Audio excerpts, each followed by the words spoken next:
Hi there. So in our next video, we're going to go over different ways to stretch the hamstring muscles.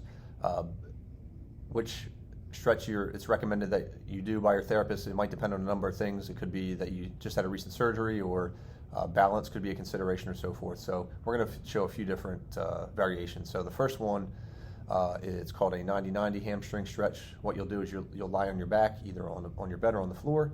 The leg that you're going to stretch, you're going to take both hands and grasp behind the knee. The other leg is going to be straight out on the bed.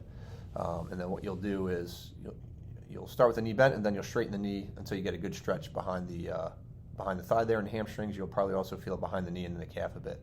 Now when you need to take a break, you just kind of bend the knee a little bit, and then you go back to it.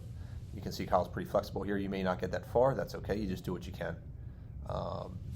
That's called a 90-90 hamstring stretch. Now, some folks grasping and holding the leg like that's a problem. You can use a towel behind the knee to make it a little easier on your arms and still allow you to do the exercise. All right. So again, that's a 90-90 hamstring stretch. Next, we're going to show you a way to stretch with a strap. Kyle's using a strap here. You can use a belt at home, or some folks use dog leashes.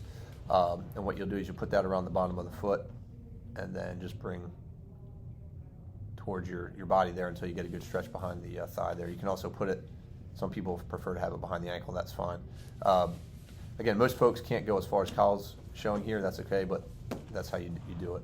Again, you would just raise that leg as far as you can. Now, next we're going to show you what's called a long sit hamstring stretch. So you'll be long sitting on your bed. So you'll be sitting upright. The leg that you're stretching will be out in front of you. There's a couple different ways you can do this. The other leg, you can bring that foot in towards your thigh, that's shown here. And then just, you can see Kyle's keeping his spine straight. He's like up, pretty upright. What you would want to not really do and avoid doing is rounding and then trying to reach further like that. You'll be able to go further, but it won't be as an effective stretch for the hamstrings, which is what we're trying to accomplish there.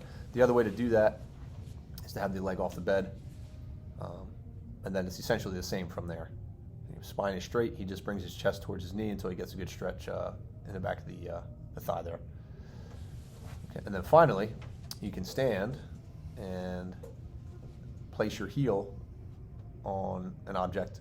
Again, keep your spine straight, bring your chest to your knee until you get a good stretch into his hamstring. So these are different ways to stretch the hamstrings. Generally, no matter which version you're doing, you want to hold for about 30 seconds or so and repeat 3 or 4 times. Again, hamstring stretches.